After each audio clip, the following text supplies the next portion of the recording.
Hey guys, what's going on? It's me, Paterson, and today we're doing another logo critiquing video. Now today it's going to be a bit different because Skillshare are sponsoring this video and I'm going to be critiquing your logo designs that you've submitted to a Skillshare project from a class that I love. If you don't know what Skillshare is, it's an online learning community where you can learn skills from professionals from business to lettering to design, photography, anything in the middle. Professionals and people who are enthusiasts upload their projects and upload their classes to Skillshare where you can learn, upload your projects to get good feedback from people and to also get better at what you do. And I love the lettering Skillshare classes on here and I love the logo design ones. The first 50 people to click that link down below will get a couple months of Skillshare Premium for free. And even after that, it's only $10 a month to look at all of the Skillshare Premium content. So click that link down below and let's get into the critique. So the project that we're going to be looking at, or the projects within the class, is this. So the logo design with grid. So I'm going to be looking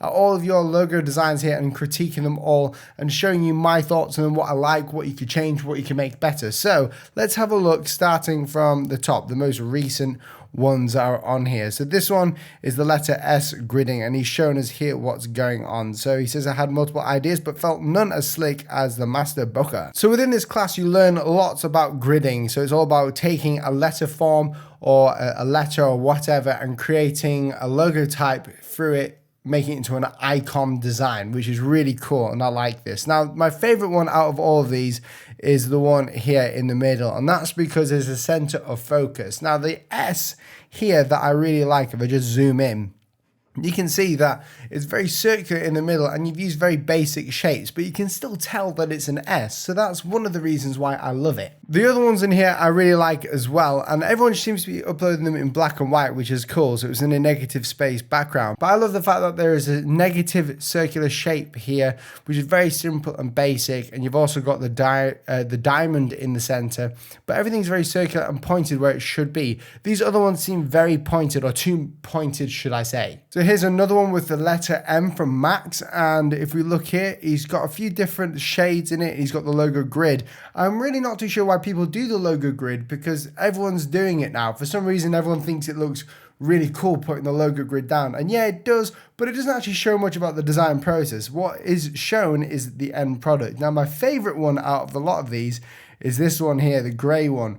Because of the shading and it's very gradiented. I love the fact that you've got the sort of dimension in there, like the different shadowing effects. It looks really cool. So you've really had a play on the actual effects that you put on the letter form rather than the letter form in itself. Can I tell that this is an M? Yes, I can if the company's name was an M. So you're called Max. This could be used as a Max.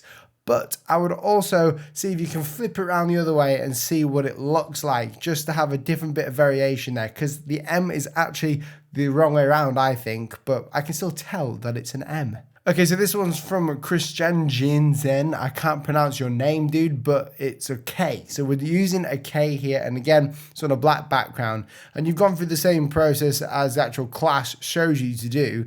And this is really cool. You've got loads of different sketches. I can see where you're going with this, and you chose this one here, which is the one of the coolest ones. Everyone has chosen a very similar pattern. Now, this is what happens when you start to learn logo design. You choose similar things as the actual designer, and I can see here how you've done it. You've used perfect circles to gain the shapes that you want to. And this project is actually really good because you've shown me what it's all about. So you can see this is the final K. I really like it. The only issues that I have with this is that the actual part here where the circle derives from is that it's not perfectly circular, and I don't think it fits the K perfectly, and it's hard to explain, but I think there should be more of a downfall or a fall off to the actual swerve right there. What I do like is this one here that you've got the shading in. I think that's a very cool way of putting shading in, and also the fact that you've got like an outline K. It's very creative and I can tell that it's a K. My only problem would be if that I didn't know if it was a K, or if I didn't know that it stood for anything other than your name. I wouldn't know that that was specifically a K straight away. That could just be me though looking at it for too long. I really do like it. There's a lot more options that you can take out of this. I love the different spacings that you've got, and you've done a really good job showing the actual process of the design design that you've shown. So this next one is from Michael, and he's using the random letter of P. Now, again, you've got the logo grids there, so we can't see it with, oh no, there we go. Here's one without the grids, this P here. Now, my only problem with this is that it looks exactly like the Patreon logo, which is that, that web service that people use to, get people to pay them on YouTube. The only difference being this little part on the end over here that is there, and also the dimensions. But can I just say that this is a really well thought out logo as well. It looks really cool, really nicely presented. People really like that. I like the way that you've actually gridded this as well. You've actually added the little corners to them, which is really nice, and it looks really good. You've shown us how it works in a box down here as well. So this looks really nice, and I think this would work really well as a logo if it was your logo. The coolest part of this though is obviously the counterweight inside here, which is this part that's punched out, and it looks really nice. It looks like a speech bubble, which is cool. I'm always a big fan of them. Here we've got an H mark or an H mark, depending on how you say it, by Jeremy Herman, and this looks really cool. You've shown us again your process through it. So right here we've got all your sketches that you've got going on, which is really nice. I like the fact that you started very simple and it's come all the way down here. Now, this is what people want to see. Clients want to see your process of how you got there. People only really value what you've done when you've shown them how you got to there. And it's kind of like maths. So when I was at school, there'd be these maths tests or exams that you would have to show your working out to actually get marks. So even if you didn't answer it correctly,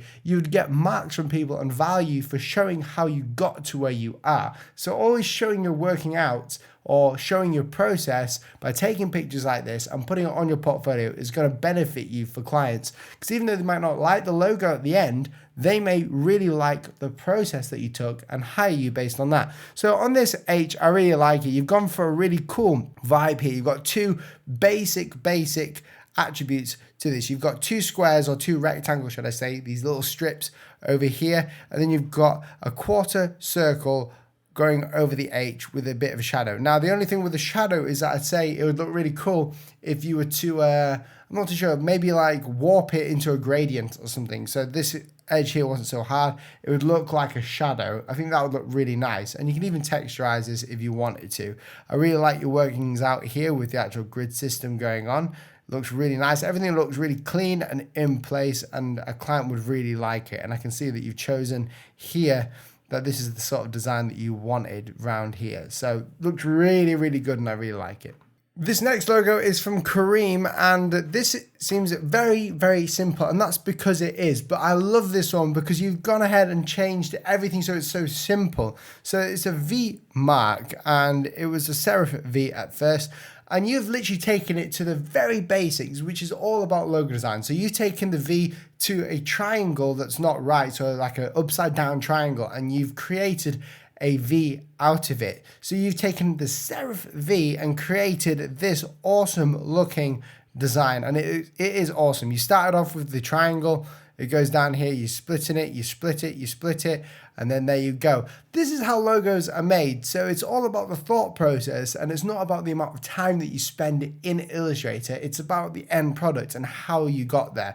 This one looks really nice. The only thing I would suggest is playing around with probably this part here to make it more serify. I'm not too sure if you can do that, but it looks really good. If there's anything else you could do, maybe change the balance and the weight. I'm not too sure. Maybe even if you split this more directly in the half position instead of coming over here, maybe move this split down a little bit, have a bit more thickness on this triangle here, then I think that would work really well as well. But you've done a really good job here. I really like it. It looks really clean, and it's something that I think people would really want to see on a logo. I just want to thank Skillshare for sponsoring this video, and just to remind you guys to click that link down below, because I go on Skillshare all the time to learn different skills. They even sent me to Iceland to do this massive lettering project. If you haven't seen it, check out my Iceland vlog. You'll see it all there. But guys, click that link down below for your chance to get a couple months free of Skillshare Premium, and I'll see you on here on some of the different classes that they've got. I'm going to be doing more critiques for Skillshare probably every few weeks, so if you want to know which class I am going to be critiquing next, or the projects from the class,